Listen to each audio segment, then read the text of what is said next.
తెలంగాణ దొర మాజీ ముఖ్యమంత్రి నిన్న కాంగ్రెస్ పార్టీ జూబ్లీహిల్స్ అభ్యర్థి నవీన్ యాదవ్ పై చేసిన వ్యాఖ్యను తీవ్రంగా ఖండిస్తున్నాం. లెక్క 6 నెలలు తిని 6 నెలలు పడినట్టుగా చెట్టు కూర్చేసుకుని కూర్చొని ఫామ్ హౌస్ నుంచే పరిపాలన ఆయన పార్టీ పరిపాలన నడిపిస్తున్నాడు. కనీసం వాళ్ళ పార్టీ ఆఫీస్కి వచ్చి చర్చ చేసే దిక్కు దివ్వం లేదు. పార్టీ నాయకులనే ఫామ్ హౌస్ పిలుచుకొని ఫామ్ హౌస్ నుంచి నువ్వు జూబ్లీహిల్స్ అభ్యర్థి మా అభ్యర్థి గెలుస్తాడని చెప్తున్నావు. అసలు మీ అభ్యర్థికి డిపాజిట్ అని వస్తుందా?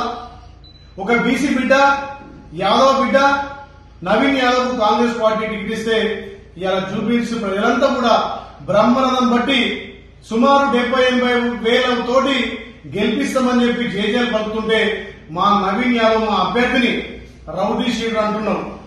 మరి నీ కొడుకు కేటీఆర్ ఇలా సల్మాన్ ఖాన్ అనే ఒక రౌడీ షీటర్ ను 32 కేసులు ఉన్నటువంటి రౌడీ షీటర్ ను ఇలా పార్టీలో చేర్చుకున్న నీతి మీది. ఇలా మా అభ్యర్థి మీద ఒక్క రౌడీ షీటర్ చూపించు. ప్రజలకు అన్ని విధాలు అందుబాటులో ఉండి ప్రజలకు సేవ చేస్తున్నటువంటి నవీన్ యాదవ్ కు కాంగ్రెస్ పార్టీ టికెట్ ఇచ్చింది.